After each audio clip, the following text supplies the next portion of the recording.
वाह क्या शो है। हाँ मजा आ गया, इतने सारे रंग। सबसे अच्छा वाला। सब खुश हो रहे हैं।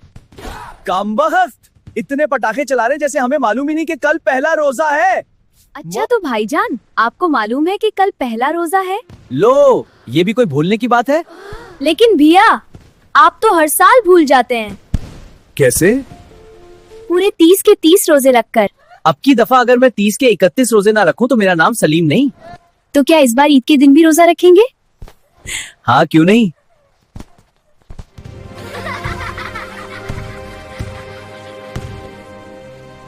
सूरज निकलने से बहुत पहले सहरी के लिए घर आहिस्ता आहिस्ता बेदार हुआ। प्लेटें तैयार थीं, खाना गर्म था और बच्चे अभी नींद में थे, मगर कोई पहले। सलीम भैया कहाँ है? सलीम को जगाया तो था, सहरी भी खा चुका है। अच्छा तो वो कहाँ गए था?